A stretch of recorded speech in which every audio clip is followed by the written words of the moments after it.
Hi, everybody. Sorry about that slight delay, but we're here and we're ready, and I am so excited to kick off this Q&A today with Gallup's very own Jim Harter.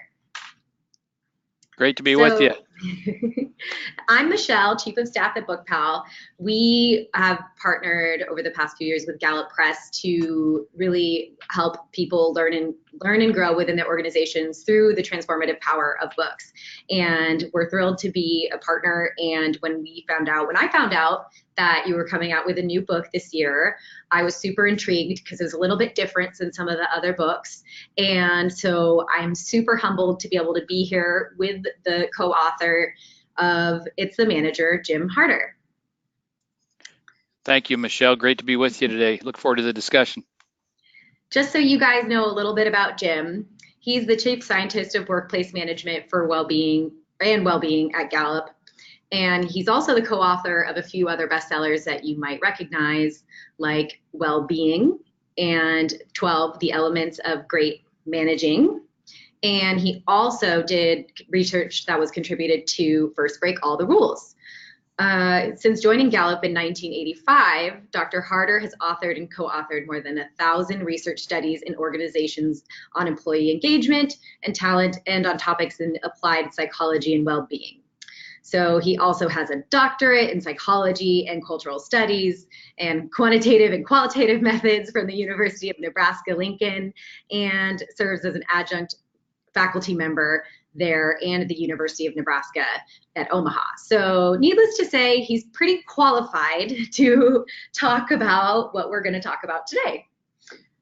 So we're going to have Jim, if you could introduce us to your new book and give a little bit of a background on it, and then we'll jump into question and answer that I've put together from different submissions of our people who signed up, and then at the very end we'll wrap up.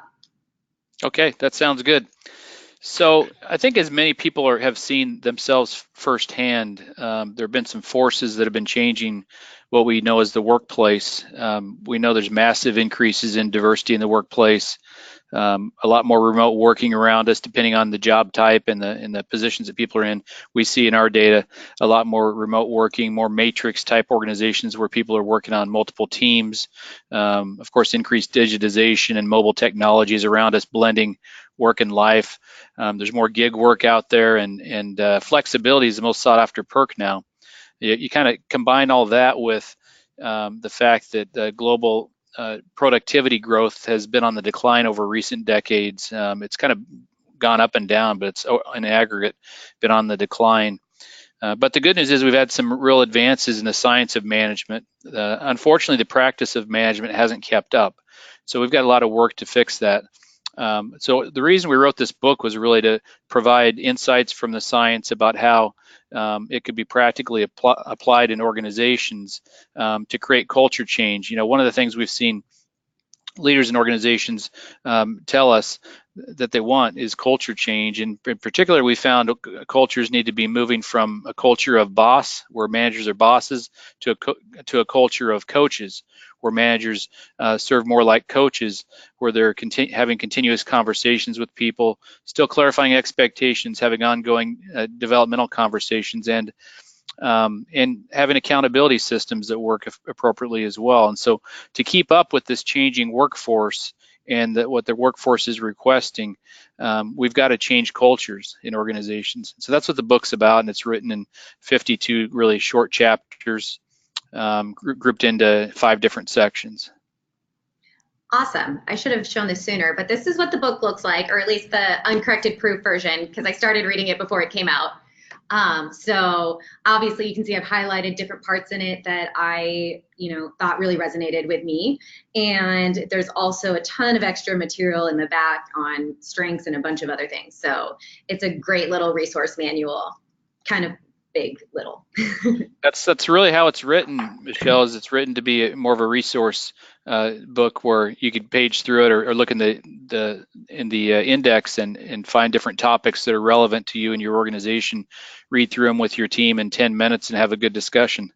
So it's really written in such a way that it could be a guide to any particular topic you might be interested in, from the future of work to how to move from boss to coach, to how do you build an organization with the right kind of employment brand that matches the culture you're trying to build, to the strategy and culture, and how you change a culture. Yeah, so to kick things off, how did it come about that what encouraged you to want to start this 10-year study, this massive study of so many different organizations to understand better just organizational culture? Well, we saw those changes in the workplace, where there's a different expectation from this newer set of workers coming into the workplace. From, you think about the millennial generation, even the Gen Z generation that's coming right behind them, just entering the workforce, they're expecting something somewhat different. Now, we've seen all these changes I listed off earlier that are happening, but we saw in our research that the expectation of work has moved from the primary purpose being a paycheck to people really wanting to connect with the purpose at work. They don't just want a job where they're satisfied and content, but they want a job where they can develop. And so we have to have a workplace that matches that and meets those needs. They don't just want a boss. They want someone, as I said earlier, who coaches them. And they don't just want to get an annual review where they're told how well they did at the end of the year. They want ongoing conversations with their manager or with their coach, so that they really know what's going on and they're not surprised by how they're evaluated at the end of the year. They don't just want a workplace where their manager's an expert on their weaknesses. They want a manager who knows who they are, who knows their strengths, and helps them build strengths over time. And they're very aware that work and life are blended now. It's not just a job. It used to be the jobs were kind of in a separate compartment from the rest of our lives. Now it's all blended together. We want to blame that on technology, but it's the way of life now. And I think this newer generation of workers is very, very savvy to that, and they know that they're, in a sense, in many cases, carrying their work around with them. But at the same time, they expect their workplace to accommodate that, and to accommodate that by having more flexibility in how work is done. So those are kind of some of the things that we saw these changes happening, and we felt we really needed to dig in and provide organizations some solutions. And how did you guys go about collecting the data and putting together the research? We look at data from a lot of different sources. So globally, we have a world poll. We have the only existing global representative sample of the world, of what the world's thinking about the leadership in their country, also the leadership in their organizations. And so we're able to dig in deep there. We have independent deeper dive polls that we're able to do in Europe and the US. We have a global database of thousands of organizations on engagement type issues, and that included, at the time we did this study and summarized the research, was 37 million people, and what they thought about their workplaces. And then we also have a panel where we're able to ask topical questions over time.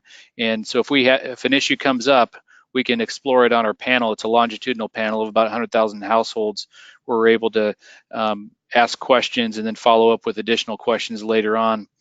And then we also have another source of information for us, is that we have 21 million people who've been through a tool that we have called Clifton Strengths, and we're able to recontact many of those individuals and ask them how they're using their strengths in their work every day, and other topics as well. So there's a lot of different sources we're able to kind of gather data from.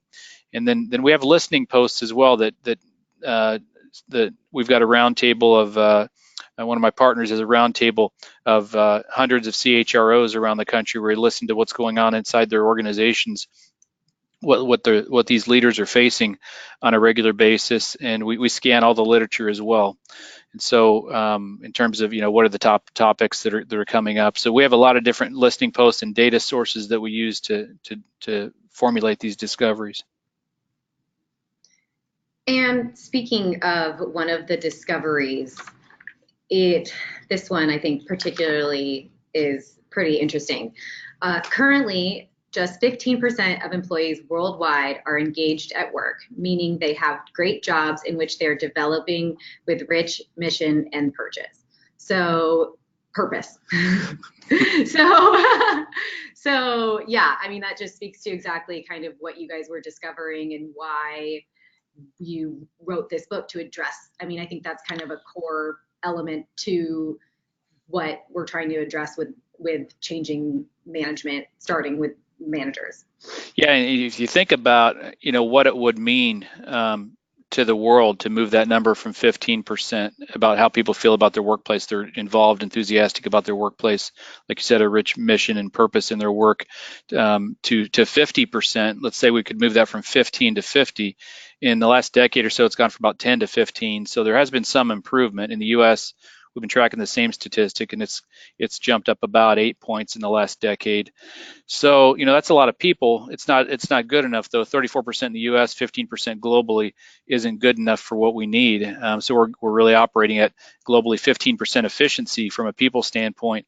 If we could move that up even to 50, as I said earlier, that think about what that means to lives. People that are engaged at work are twice as likely to be thriving in their overall lives.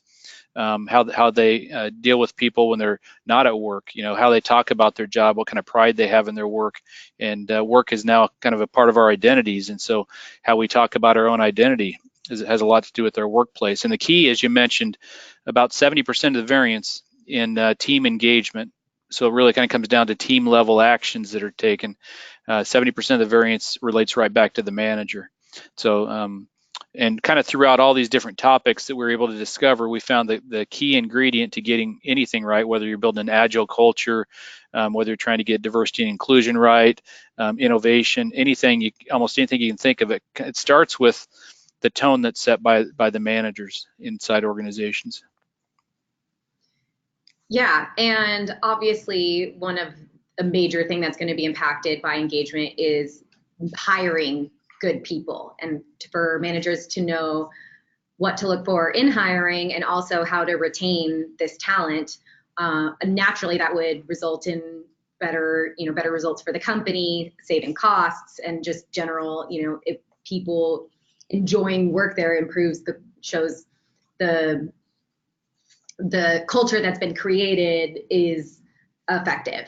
So in that chapter, I'm actually in the process of hiring a couple new roles. So I was really glad to open it up and read it.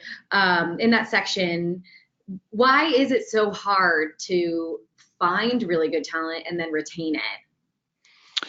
Yeah, there's two really important pieces to that puzzle. The first is just attracting people who want to be a part of your organization. So it's that whole piece about how people perceive your brand. So it really starts with the culture you build inside your organization and whether it's authentic or not. And that starts with how you're attracting people. But it also, since no organization can hide behind its brand anymore, what happens inside organizations really goes outside of organizations pretty quickly with social media and other kinds of vehicles that we have now. People talk about where they're working a lot more now. And so that employment brand is really central to the attraction piece. Do people want to be a part of your organization? How do people talk about leadership in the organization?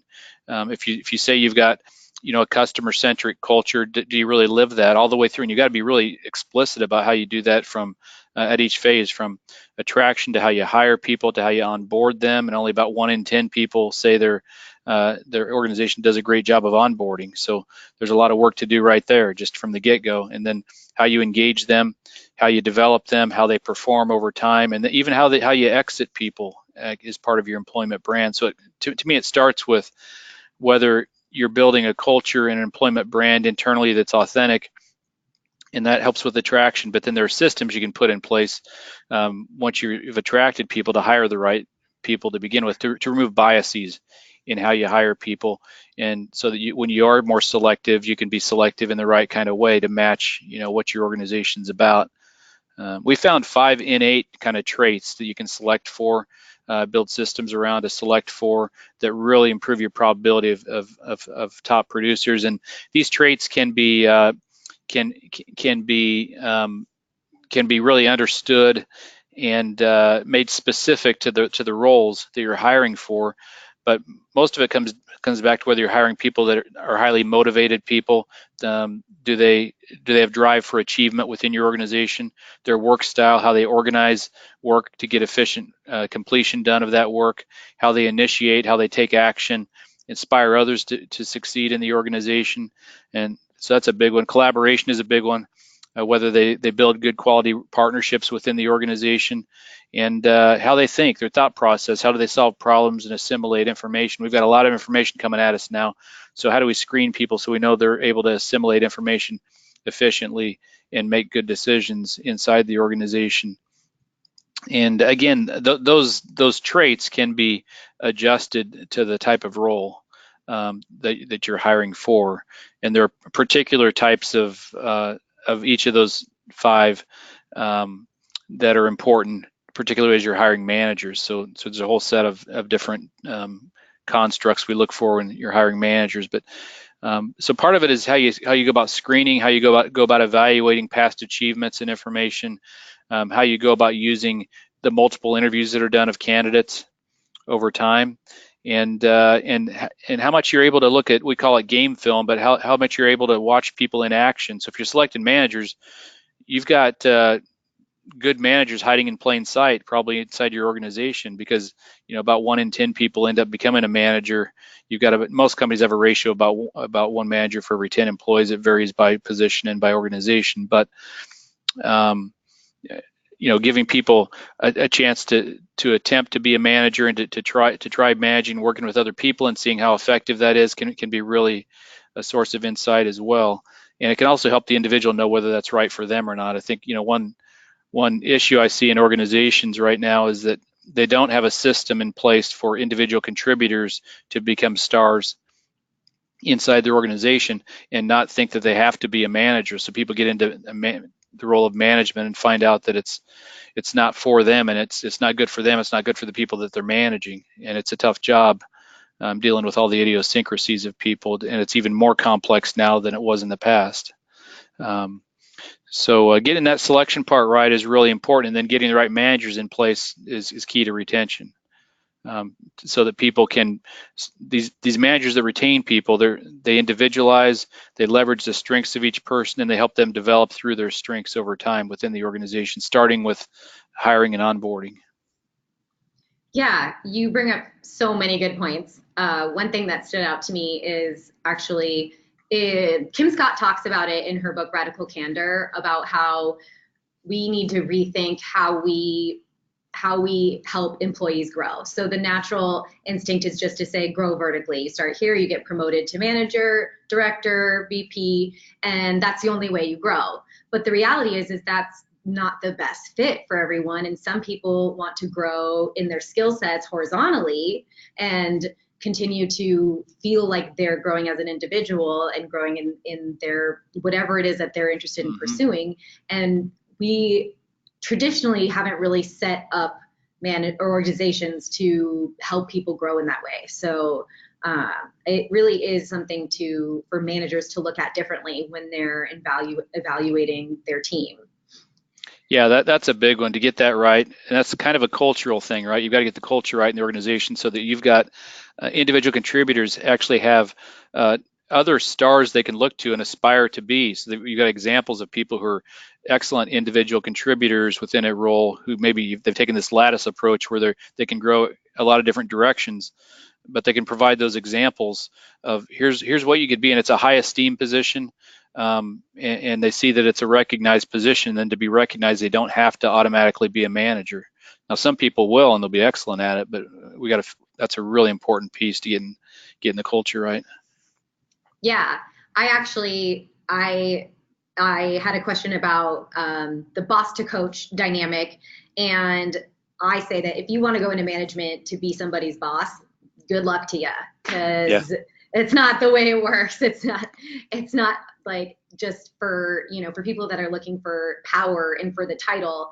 They're going to be pretty surprised when they actually are in the management position of what your real role is, which is to help your team, to support your team and encourage them to grow and be successful. So that's kind of more the coach mentality versus being a boss, which is I'm in charge of you and you do what I say.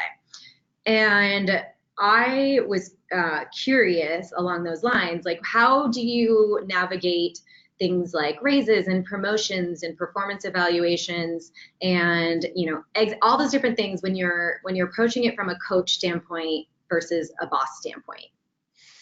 Well, from a coach standpoint, you're going to be much more aware of what's going on with each individual over the course of an entire year or years. You're not going to try to become an expert on the person through a couple of interactions, a couple of performance evaluations. Maybe you do a role and relationship orientation, and then you wait a while, and then you do a performance review, and everybody's surprised about the discussion. And um, you know, it's pretty tough. Think about it in athletics, for instance. We're using the coach metaphor here, but in athletics, if a coach um, told someone what to do, delegated to a player what to do, and left them alone for a year to play, and then gave them an evaluation at the end of the year, how effective that would be.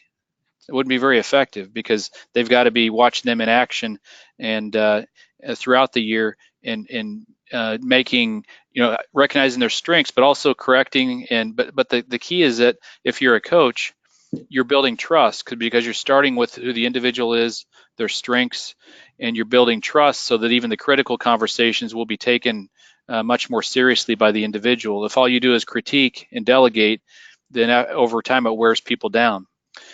So in terms of promotion and advancement, if the individual, if the coach knows the person and gives them advice throughout the year, listens to them throughout the year, they're in a much better position to provide the right experiences. And and to help the person know to get to the next level or to aspire to what's the best fit for you in the future, here's the kinds of experiences you need to accumulate.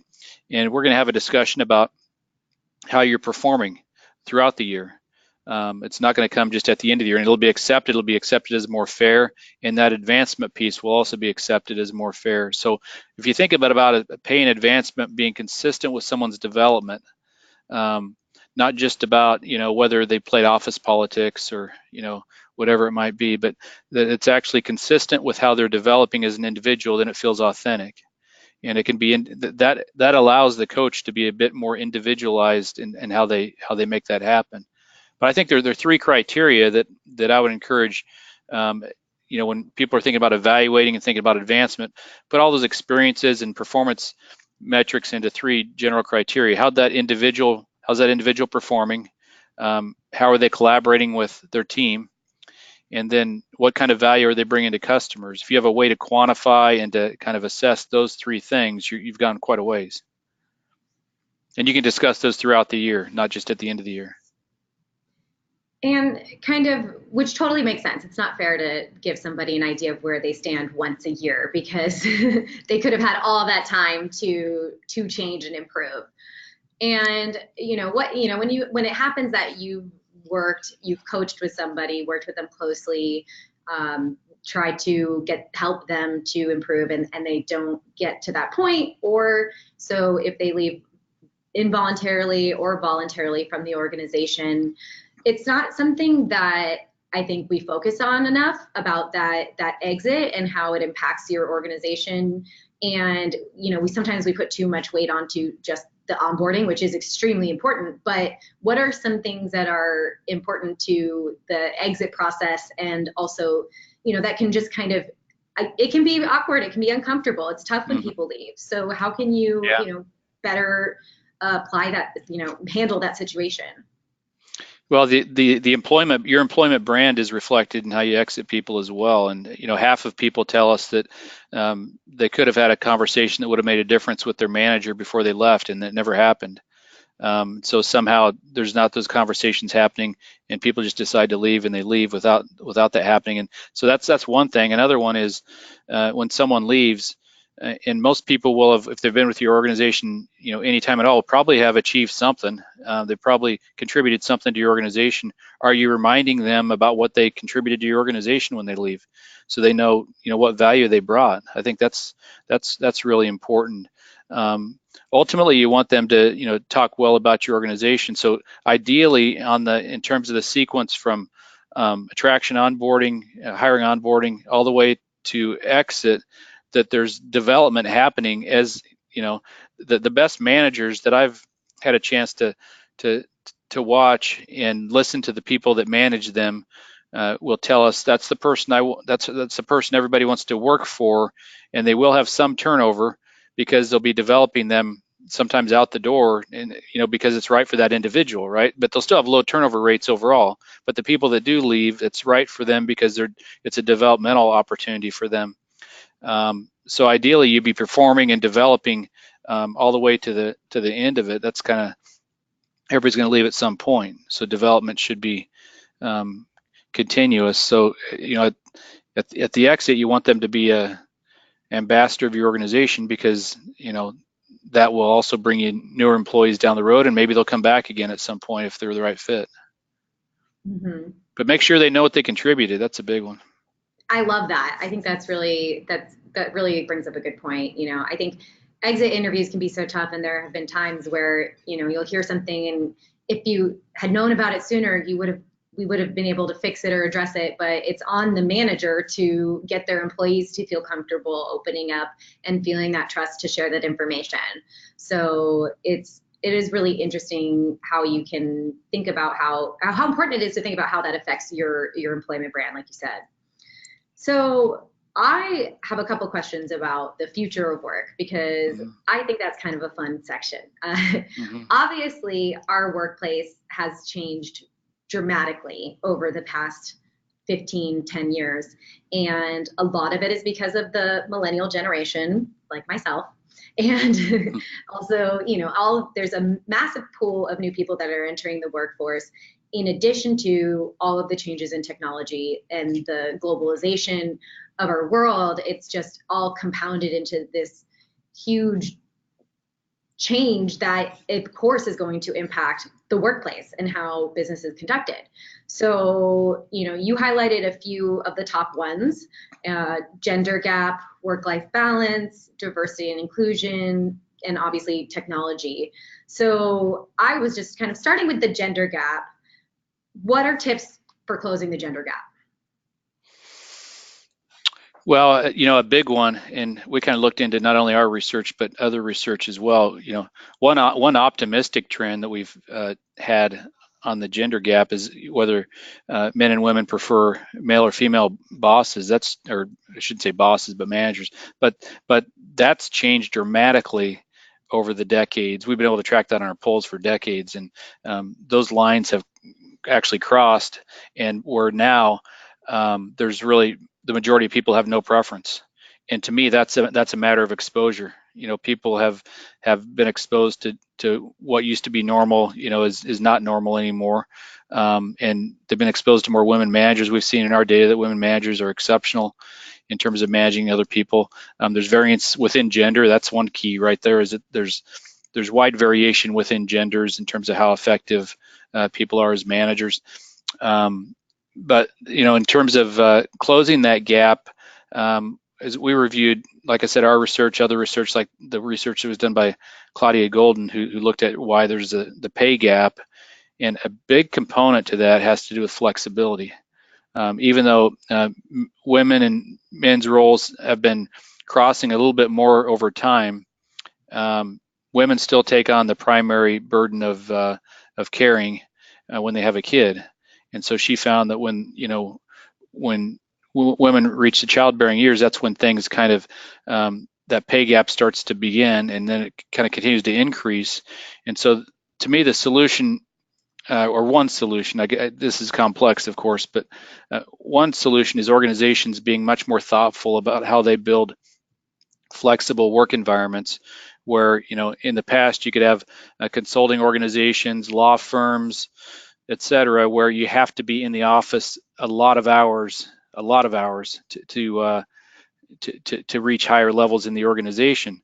That has to be rethought. There are occupations like technology where that doesn't have to be the case, and so it's in really these occupations where they require that, where you see the bigger gender gaps. So to reduce the gap, organizations need to be a lot more thoughtful about the flexibility that they allow, while still, flexibility doesn't mean there's not accountability. The key to, if you have flex time, it means there's accountability, but also that you've got fair performance measurement, so that people are really compared fairly to one another, and so advancement is real. So it kind of comes back, part of it comes back to the things we talked about earlier about advancement. and getting those things right, but also building flexibility so that people can continue to advance and their career doesn't get shut down if they make the choice to have a family.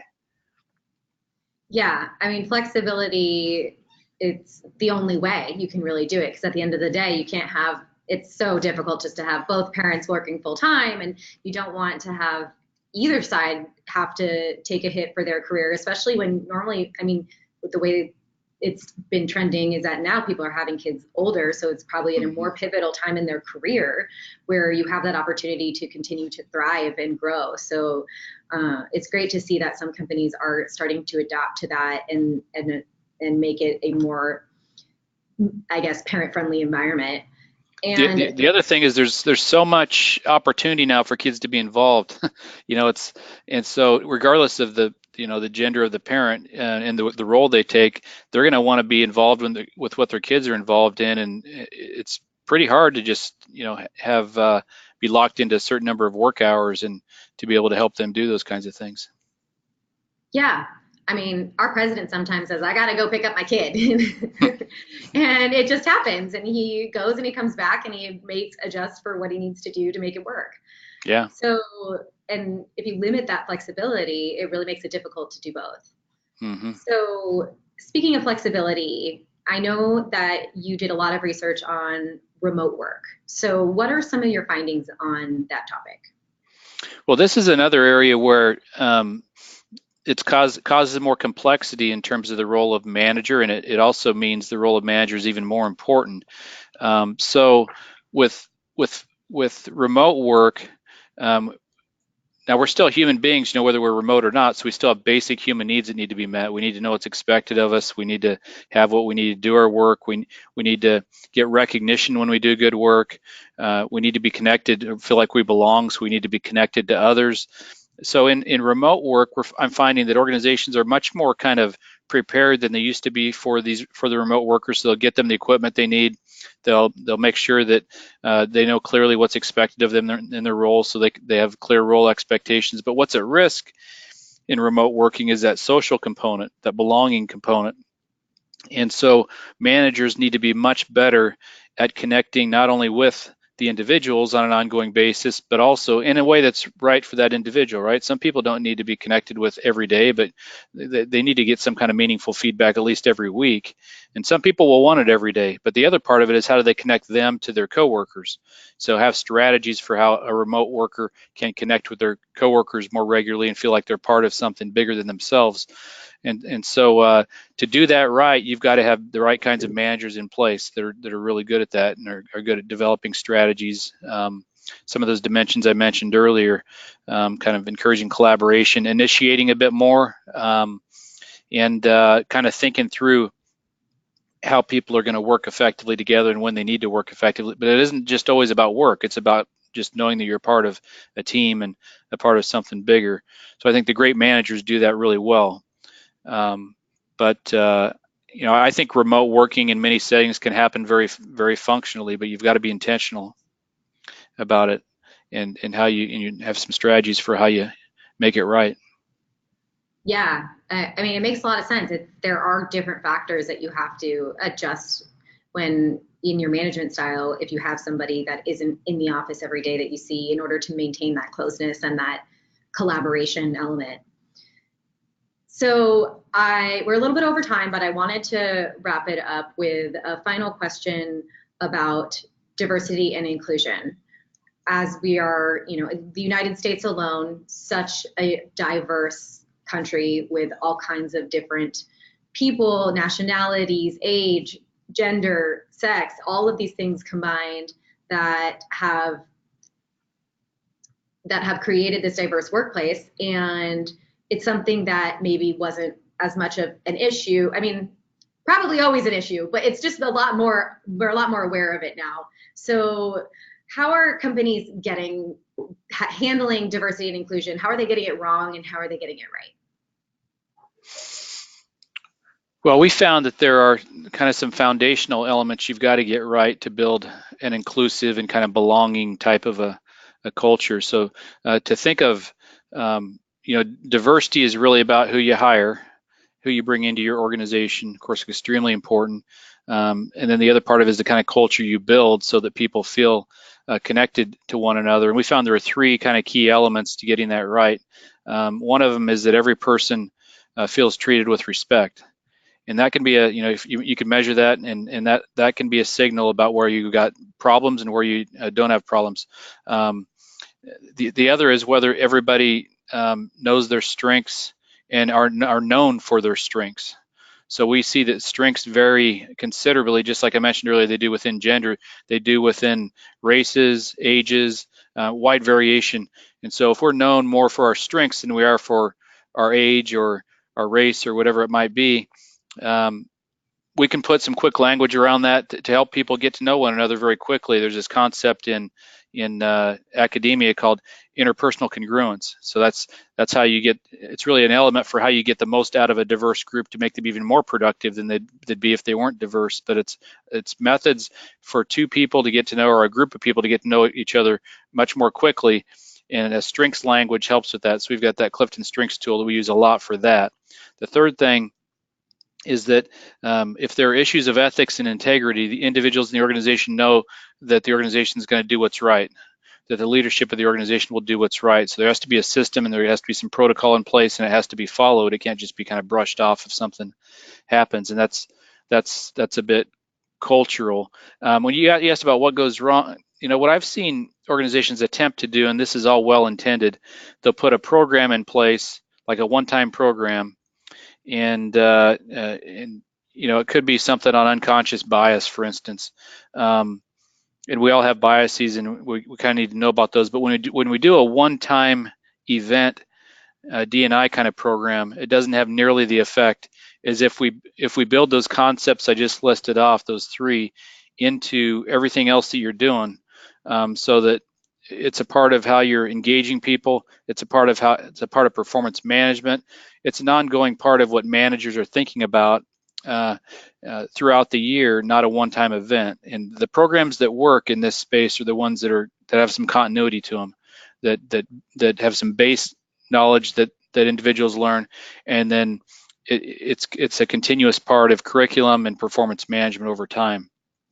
So I think we can get there, but we've got to think in that kind of way, I think, as opposed to just plugging in a program and then walking away from it. Yeah, it makes sense that it shouldn't be a separate additional thing that you work on, but it should be a part of everything that you do, and everything in management and leadership and training and coaching and all of the things that make up the culture of the organization. So any final thoughts that you want to wrap up with, overall summary of what the most important things for people to know, anything you want to share? Well, I think I'd come back to a point I made earlier, and we've all got to be thinking about how we move cultures from the traditional boss kind of mentality to a culture of coaches, and there's a lot that goes into that. But the good news is I think we've found some ways, we know what the science says, but we found some ways to make it practical through, and I'm not talking about just surveys and measurement, but actually a curriculum that we can put in place that helps over time, that builds on base knowledge, where every manager, no matter what position they're in, and how long they've been there, no matter even, there's some managers just can be, as we talked about earlier, much more gifted at managing than others. But every manager can grow a bit in that role if we give them the right kinds of tools. And we found that if you start with the philosophy, so part of it is how you just address it philosophically. If you start with the philosophy that we've got to teach everybody the same things and expect them to learn in the same way, it's not likely to work. But if we start with another philosophy that says every one of us is different, let's get to know our innate strengths first, and let's build on those strengths to develop as individuals. We're all going to develop somewhat differently based on our strengths. If we start with that philosophy, it's much more efficient and gets a lot more done. We've seen that in our research. So I think those are the things that kind of leave people with. Let's start with who each person is individually and build development around that. Well, awesome. Thank you so much for sitting down with me today, Jim. It was a pleasure chatting with you. And just so everybody in the audience knows, we are giving away a signed copy of the book, a regular one, not an uncorrected proof one. And we have a winner. It's Sonda Abernathy. So Sonda will send you an email to get your address to send out a signed copy. And if anybody is interested in getting the book for their team, for their training program, etc., you can visit our website at book-pal.com/it's-the-manager, or you can email me at Michelle, Michelle, at book-pal.com, and I'd be happy to help you out. And if everybody is interested, our next author chat is going to be Speak with Impact on July 11th with Allison Shapira. Thank you so much, everybody. Thanks, Michelle. Great being with you. Thanks, Jim. Bye, guys.